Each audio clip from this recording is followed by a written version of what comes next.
Olá, meu povo do bem.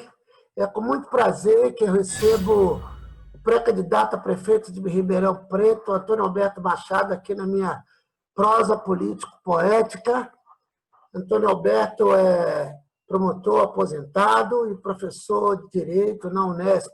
Bom dia, Antônio Alberto. Tudo bem com você? Bom dia, Márcio. Bom dia aos seus seguidores, nossos amigos e a todos aqueles que estão nos acompanhando neste bate-papo aqui. Para mim, é uma satisfação muito grande, sempre, conversar com você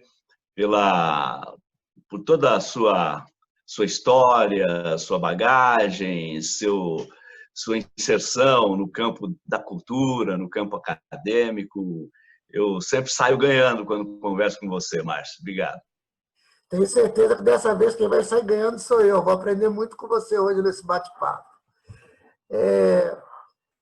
Primeira pergunta, depois a gente vai falar de muito mais coisa. O que levou um promotor muito bem sucedido, muito respeitado, aposentado, um professor muito bem sucedido, muito bem respeitado, entrar na política e se candidatar, por enquanto pré-candidato, mas já escolhido pelo partido, portanto vai ser o candidato, a se candidatar a prefeito de Ribeirão Preto? Olha, Márcio, eu como promotor e professor de Direito, estive desde o início dessas duas carreiras, todas, ambas com mais de 30 anos, estive sempre inquieto com o problema dos direitos que não saem do papel, dos direitos que estão na Constituição, estão nos tratados de direitos humanos, estão nas leis, mas acabam nunca saindo do papel. Logo no início da carreira, eu li uma frase do Machado de Assis, dizendo assim: os direitos, quando são criados no interesse das classes de baixo, eles operam apenas no verniz, quer dizer, só na superfície, às vezes até, infelizmente, apenas para inglês ver. Então, desde cedo, eu comecei a me inquietar com isso e topei esse desafio de efetivar os direitos, de concretizar os direitos, sobretudo aqueles direitos que constituem o arcabouço da cidadania, o arcabouço da democracia, o fundamento ético do Estado Democrático de Direito. Então, eu tentava fazer isso no Ministério Público e fazia em boa medida nas áreas em que atuei e ensinava isso também na universidade. Foi quase que mais ou menos, uma missão que eu abracei, essa de fazer com que os direitos tivessem concretude e pudessem produzir os efeitos que o legislador desejou, que é proteger as pessoas, ampliar a cidadania, assegurar a democracia, enfim, como expressão de civilização. E aí eu acho que cumpri um ciclo no Ministério Público, né? Os ciclos, como você sabe, eles começam, se desenvolvem e acabam. E eu resolvi sair do Ministério Público depois de 31 anos.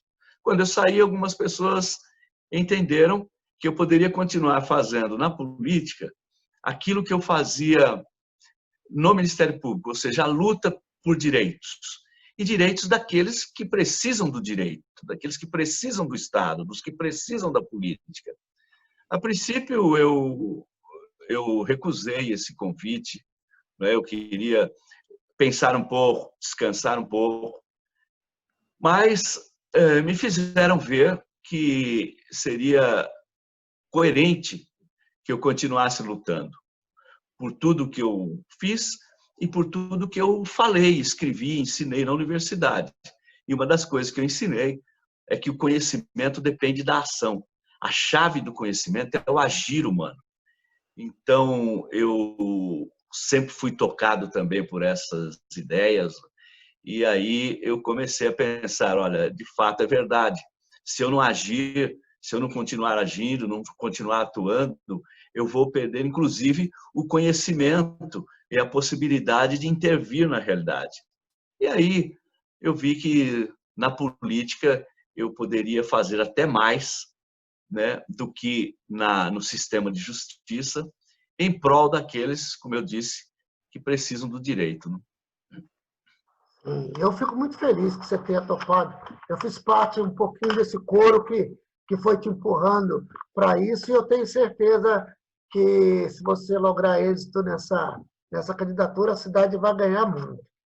Machado, para todo convidado que vem aqui, nessa prosa político-poética, a Ana faz um fundo em homenagem, e esse fundo que está aqui comigo não é à toa. Você foi promotor em várias áreas, né? Da cidadania, da pessoa com deficiência, até criminal, e foi promotor da habitação também. Eu queria que você falasse, no seu período, na promotoria de habitação, quando você estava cuidando dessa área, o que você viu de bom e de ruim. Eu quero dizer, o que você viu o Estado fazendo, e principalmente aqui em nossa cidade, de bom para que se cumpra esse direito de todo mundo ter um teto e viver numa casa, e o que deixou de ser feito, ou a situação que você via quando você atuava nessa área? Olha, uma coisa que eu devo dizer com toda franqueza é que o lado ruim que eu vi é que o sistema de justiça ele atua repressivamente nesse campo. Ele atua mais, por exemplo, para desalojar pessoas, né? Promover os despejos, as reintegrações, do que para viabilizar o acesso ao direito à moradia. Isso é uma coisa que nunca me desanimou, mas sempre me incomodou demais. Então, a minha atuação, invariavelmente, era de me opor a essas ações e decisões judiciais que desalojavam as pessoas. Em várias reintegrações de posse, eu atuei no processo e depois atuei lá no campo, né, enfrentando não, mas dialogando com a polícia, a fim de evitar as desocupações traumáticas, né, às vezes até violentas, em lugares onde moram crianças, mulheres, velhos, jovens, enfim, pessoas que merecem ser tratadas com dignidade. Então, essa é uma coisa que eu aponto como assim uma desilusão. Não é? O fato do sistema de justiça como um todo não encarar o problema da moradia como um direito fundamental, não é? E privilegiar mais a propriedade, tanto pública quanto privada, do que propriamente esse direito básico, né? Esse direito humano fundamental. Então, isso era, para mim, um pouco desgastante. É uma das coisas que eu cito, como você perguntou, que eu achava ruim, né? Tanto que, na minha atuação, nos casos de favela em Ribeirão Preto, a primeira ação que eu propus tem bem mais de 20 anos, eu propunha ações para fazer a remoção, não o despejo das famílias, para lugar devidamente urbanificado e urbanizado, e sempre com a concordância dos moradores, das favelas, que hoje a gente chama de comunidades. Então, isso era uma coisa boa que eu gostava de fazer, porque eu me envolvia com eles, fazia até plebiscito, entre aspas, dentro da favela, para saber se eles queriam sair, para onde queriam ir. E a outra coisa boa que eu menciono é a luta que eu encontrei, né, dessas pessoas, dessas famílias, a perseverança e, sobretudo, a fé, a crença que eles têm de que um dia vão conseguir, e muitos conseguiram, né, conquistar esse sonho, esse direito fundamental da casa própria, de morar com dignidade, com conforto, com toda a infraestrutura. Então, a luta ali era uma coisa boa, que me animava. Às vezes me decepcionava um pouco, né, a atuação mais repressiva do que promotora, né, do sistema de justiça. E a outra coisa que me incomodava muito era a omissão do poder público municipal, que, a meu ver, nunca teve uma política de moradia popular para Ribeirão Preto. Nunca teve, por exemplo, um censo dos moradores em comunidades ou em situação precária, a não ser no primeiro governo petista, em que houve, de fato, um censo, foi o único que eu tenho conhecimento, em que se tomou pé do déficit habitacional em Ribeirão Preto, da situação das famílias, e começaram as intervenções nas favelas pelo poder público municipal. Isso foi durante algum tempo, depois parou, aí entrei pela justiça com os mecanismos judiciais para assegurar essas intervenções. Mas, como eu te disse, repito, nem sempre eu tive muito sucesso nesse campo, porque o sistema de justiça é fechado para esses direitos fundamentais. Machado, eu tenho acompanhado seu trabalho nas redes sociais e eu vejo que você começou... você tem uma afeição pela cultura. Você está passando agora dicas de livros que você leu, dicas de filmes.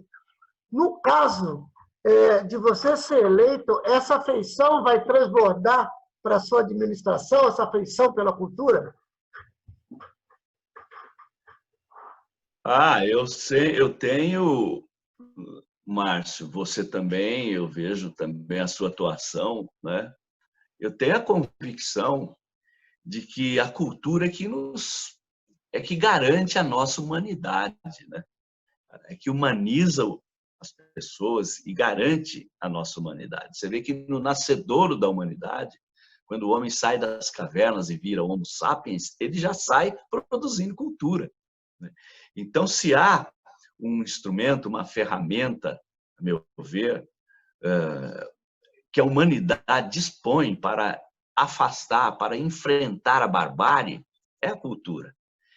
Então, num eventual governo meu em Ribeirão Preto, eu quero dizer a você que a cultura vai ocupar um espaço especial no meu panteão, ou no panteão das medidas que eu pretendo promover em Ribeirão Preto, para mudar Ribeirão Preto, para transformar Ribeirão Preto. Ribeirão Preto, você sabe, já foi considerada capital da cultura no interior paulista. E não é mais. Você vê quantas anda aí a música, a nossa orquestra, o ensino da música, o cinema, o teatro, as artes em geral, a literatura, em Ribeirão Preto. Então, certamente que essa será uma marca do nosso programa, agora para a campanha, e depois, consequentemente, do nosso governo. Fico muito feliz, porque a gente está vivendo um apagão da cultura. Eu não sei se você sabe disso, mas no governo do Nogueira a gente teve o menor orçamento da história da Secretaria da Cultura. Isso é muito triste. Só para você ter ideia, esse edital emergencial que fizeram agora para a pandemia, não saiu o resultado ainda. Nós estamos há, sei lá, eu creio que mais de 100 dias com esse problema todo. Quer dizer, e é legal falar para as pessoas que estão nos assistindo que quando a gente fala de uma ajuda emergencial para o artista, a gente não está falando para aquele artista famoso, que ganha muito dinheiro, que tem uma reserva, mas a gente está falando daquele artista que vai tocar no bar e é com esse dinheiro que ele vai comprar comida no outro dia, que ele vai guardar um pouco para pagar o seu aluguel, aquele ator que depende das escolas abertas para ele levar o teatro para as crianças na escola. Então, você imagina, para ganhar uma vez R$400, R$500, são 80 projetos de R$500, e até agora não saiu nada. A prefeitura agora que está fazendo um cadastro para ver como vai aplicar a lei Aldir Blanc. Então, é uma falta de afeição mesmo pela cultura do prefeito e por parte da secretária, falta de vontade de trabalhar, porque existe possibilidade. Porque eu trabalhei na Secretaria da Cultura e nós também não tínhamos muito dinheiro. O orçamento da Secretaria da Cultura hoje, se eu não me engano, é 0,65. E nós já conversamos sobre isso. Você acha que seria possível a gente batalhar por um aumento nesse percentual para você ter ideia, ele é mais ou menos 50% do orçamento do gabinete do prefeito, uma Secretaria da Cultura. Você acha que no eventual governo seria possível a gente batalhar e conseguir, pelo menos, dobrar esse orçamento? Olha, eu acho, Márcio, que 16 milhões para a cultura em Ribeirão Preto é pouco, é muito pouco, pela dimensão da cidade, pela vida cultural, em relação à vida cultural que a cidade já teve e precisa ter de novo, realmente é pouco. É preciso, a meu ver, fazer aí 3 coisas.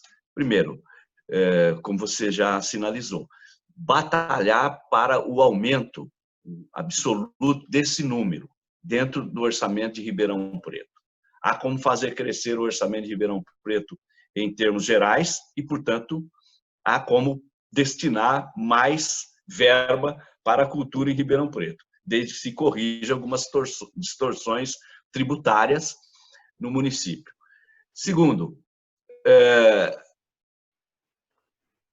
preciso um choque de gestão na cultura, de criatividade, porque nós podemos ter importantes parceiros que estão dispostos a fomentar, estão dispostos a tocar projetos junto com o poder público municipal. Eu posso te mencionar de cara 2 parceiros importantes do setor privado, o Cineclube Cauim e o Sistema SEB, que tem um compromisso com o investimento não só na educação, mas também na cultura, e pode ser potencialmente um grande parceiro da Prefeitura de Ribeirão Preto. Portanto, é importante lembrar isso. Você falou, Machado, sistema CEP? Isso. O que é isso? Eu não entendi. O sistema SEB de educação do Chaim Zaya. Ah, sim, SEB. Ah, entendi. Uhum. SEB, que é um potencial parceiro pelo compromisso que eles têm com a educação e também com a cultura. Uhum. Você vê, tem o programa lá Mentoria Ribeirão, tem o Mentoria Social, mas também o Mentoria Cultural, que está ávido para intervir na realidade de Ribeirão Preto. Desde que haja uma interlocução bem feita com o poder público municipal, muita coisa importante pode vir daí no campo das artes, que eu sei que é um compromisso desse sistema. Né? Sim, sim. E terceiro, nós temos vários deputados, nomeadamente deputados do Partido dos Trabalhadores, que têm compromisso com emendas parlamentares destinadas a projetos especificamente de Ribeirão Preto. Eu vou te citar um exemplo. O Paulo Teixeira, deputado federal pelo PT, tem mais de um projeto de verba suplementar para o Cine Cauim Clube. Sim. Portanto, nós temos de onde tirar, onde buscar. Não é um deserto, não é um terreno árido de onde não sai água. Nós temos como fazer muito pela cultura aqui, apoiados pelo povo, né, pela Câmara e por pessoas engajadas, né, com esse setor, como é o seu caso e de muitos outros seus companheiros, amigos, seguidores, parceiros, que podem fazer de Ribeirão Preto, de novo, a capital da cultura. Eu fico muito feliz dessa sua disposição, porque eu realmente acho que está faltando mesmo. E você citou o Paulo Teixeira, e tem o Vicente Cândido também, já ajudou muito, mandando emendas para a cidade, a Márcia Lia agora também, e não só os parlamentares do Partido dos Trabalhadores, outros parlamentares também a gente pode buscar, que tem base eleitoral, que não precisamos ficar só no âmbito do Partido dos Trabalhadores, não é verdade? Sim, eu disse nomeadamente o Partido dos Trabalhadores, porque a gente está agora aí com algumas verbas em andamento do Paulo Teixeira e tal, mas vários deputados e de outros partidos também olham para Ribeirão Preto e para a cultura de Ribeirão Preto com algum compromisso. Então, basta que haja uma interlocução nesse sentido com esses parlamentares e certamente Ribeirão Preto não ficará na mão. Ô, Machado, eu como cidadão venho acompanhando desde há muito tempo o trabalho da República de Curitiba. E eu não poderia perder essa oportunidade, estando diante de um promotor, de pedir algum comentário. Não o faria se você tivesse na ativa, por causa de uma questão de ética, você poderia, bem, não comentar como deve ser, mas eu acho que já ficou escancarado o que acontece na promotoria lá de Curitiba, em especial com o Deltan Dallagnol e a turminha da Força Tarefa, que ficou escancarada essa relação com o FBI, com outras autoridades dos Estados Unidos. Como você está vendo isso? Você acha que a gente vai conseguir punir essas pessoas que desrespeitaram essa instituição tão valorosa para a sociedade brasileira que é a promotoria pública?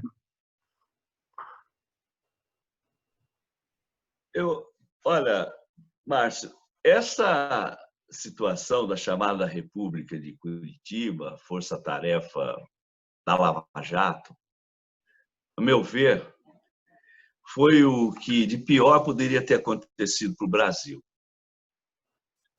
Porque corrupção você não combate assim num surto de moralismo, que depois justifica até a atuação desses órgãos fora da lei, contra a lei, violando a Constituição, como foi o caso da Lava Jato, que violou sistemática e escandalosamente a Constituição de 1988 para atuar seletivamente contra o partido que estava no governo, que era o Partido dos Trabalhadores, e os seus líderes, seus dirigentes.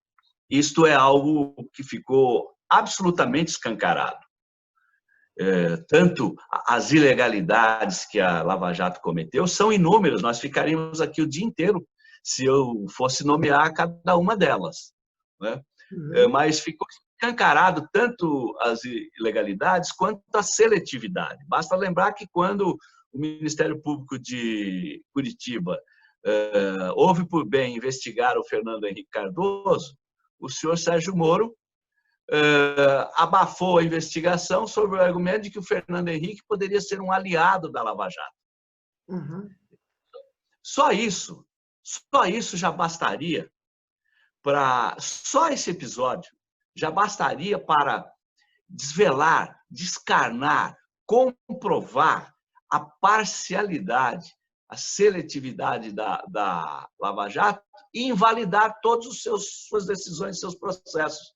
Eu não tenho aquela preocupação de dizer, olha, a Lava Jato tinha boa intenção, fez muita coisa boa, alguns processos têm de ser validados, outros podem ser invalidados. Não, a Lava Jato foi ela toda, do começo ao fim, de ponta a ponta, uma força-tarefa montada para agir politicamente, para praticar o lawfare e, portanto,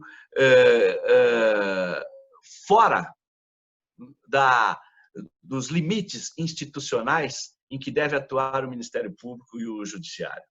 Ela é uma força-tarefa manchada, de ponta a ponta, por várias nulidades, várias, inúmeras. Eu tenho essas nulidades todas levantadas aqui, arroladas, comentadas. Um dia ainda quero publicar um trabalho desse, mas eu terei oportunidade, sobretudo agora na campanha, de mostrar tudo isso também.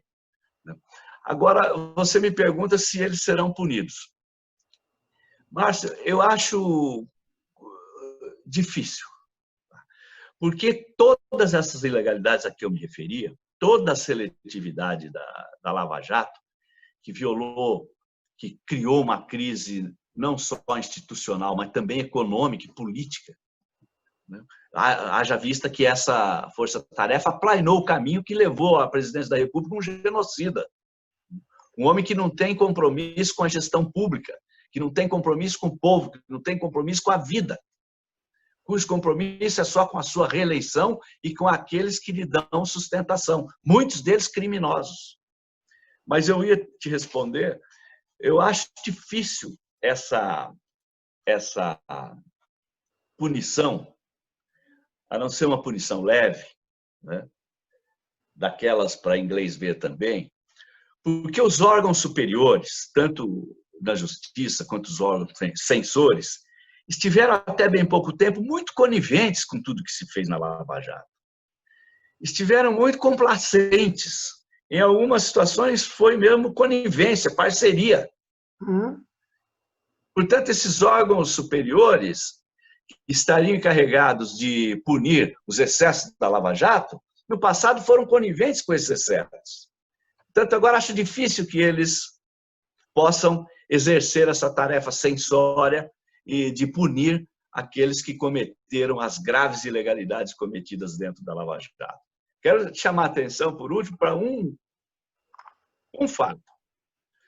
Quando fizeram uma representação contra o senhor Sérgio Moro, pelos excessos, pelas seguidas violações, pelas ilegalidades e inconstitucionalidades que ele cometia à frente da Lava Jato, o Tribunal Regional Federal, sediado em Porto Alegre, que é quem julgava em segunda instância, arquivou aquela representação sob o argumento de que a situação da Lava Jato era uma situação excepcional e que, portanto, o juiz poderia atuar excepcionalmente e até, abre aspas, fora do regramento legal. Quer dizer, o Tribunal Superior passou um cheque em branco para que o senhor Sérgio Moro, apoiado pela grande mídia brasileira, fizesse tudo o que fez. E as nossas instâncias superiores, intimidadas pela campanha feita na mídia, não tiveram a coragem institucional e cívica até de coibir os excessos da Lava Jato quando eles deveriam ser coibidos, e agora, portanto, eu acho muito difícil que eles atuem punindo aqueles que cometeram ilegalidades e até crimes. O senhor Sérgio Moro é um criminoso. Ele fez grampo nos advogados do presidente Lula, isso é crime. Ele mandou grampear o telefone do Lula e da Dilma, isso é crime. Ele divulgou depois da grande imprensa o conteúdo dessas ligações telefônicas entre Lula e Dilma, isso é crime. Ele conduziu coercitivamente o Lula de maneira ilegal, isso é crime de abuso de autoridade. Esse Sérgio Moro é um criminosinho de primeira qualidade, mas ninguém teve coragem de tocar nessas questões, nessas ilegalidades cometidas pelo Sérgio Moro, porque as nossas instâncias do judiciário estavam acuadas pela campanha que a mídia fez para banir o PT, os petistas e o legado do Partido dos Trabalhadores. Muito obrigado, Machado. A gente está caminhando para os minutinhos finais. Eu queria te fazer uma pergunta e que você desse uma explicação. Eu falo sempre aqui nesse programa, o pessoal tem elogiado porque tem aprendido. Eu acho que você nos ajudou, nos deu uma aula hoje, mas eu vou pedir uma coisa que é muito elementar, mas que muita gente não sabe. Uma pergunta e eu vou pedir uma explicação. A pergunta é o seguinte: essa atuação de Dallagnol, Pozzobon, Carlos Fernando, a turma da Força Tarefa, você acha que maculou a imagem do Ministério Público? Sim ou não? E o que é o Ministério Público? Eu queria que você falasse para quem está nos assistindo, para essa população comum que ouve falar MPF, Ministério Público, Procuradoria, e não sabe nem muito bem para que serve. Como Defensoria, Procuradoria, Justiça. Tá? Você acha que maculou? E o que é o Ministério Público? Você pode falar isso em 2 minutinhos, fazer? Vou começar pelo fim. O Ministério Público, de acordo com a Constituição de 88, é a instituição encarregada da defesa da ordem jurídica e do regime democrático. Portanto, o Ministério Público, ao atuar como na área criminal, na área do meio ambiente, na área da saúde, da educação, da moradia, etc., ele deve atuar sempre com o compromisso de efetivar uma legalidade democrática, ou seja, uma legalidade que dê dignidade e cidadania para as pessoas, e deve defender o regime democrático. Isso é o que está posto lá no artigo 137 da Constituição de 1988, que foi uma Constituição muito avançada e desenhou institucionalmente um Ministério Público também muito avançado. Essa é a missão institucional dos promotores, dos procuradores de justiça. Defender a ordem jurídica democrática e defender também o regime democrático. Isto é o que é ou deveria ser o Ministério Público saído da Constituição de 1988. E eu tive o privilégio de escrever, junto com um colega também do Ministério Público, o primeiro trabalho que virou um livro sobre o Ministério Público de 1988. Esse trabalho saiu logo em 89 e 90. De 89 para 90, quando nós escrevemos. Eu não digo que foi o melhor trabalho, depois apareceram outros e melhores, mas ele foi o primeiro. Isto revela que, já no nascedouro do Ministério Público, nós estávamos preocupados com o perfil constitucional dessa instituição e com os rumos da sua atuação. E começou bem o Ministério Público. Em algum momento, deu uma guinada, né? E acho que essa força-tarefa de Curitiba, onde atuaram os membros do Ministério Público, os procuradores da República, manchou efetivamente a história da instituição.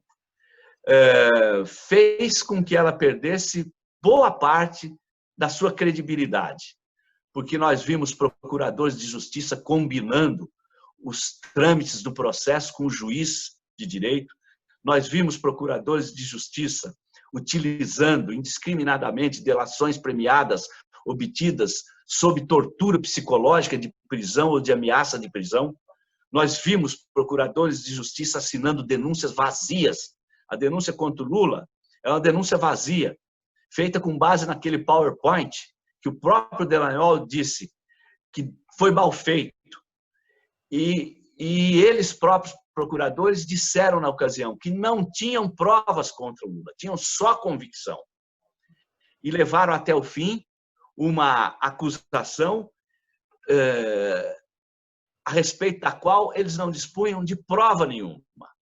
Isto macula, isto mancha, estigmatiza a história tão bonita do novo Ministério Público brasileiro, que começou a ser escrita a partir de 1988. Mas eu espero que o Ministério Público saiba retomar os seus caminhos constitucionais, supere esta fase, este soluço, esta página obscura da sua história, que foi utilizar o direito para fins políticos, supere tudo isso e volte a ser o Ministério Público com o qual nós sonhamos, com o qual o legislador constituinte de 1985 e 88 sonhou, o Ministério Público que o Brasil merece.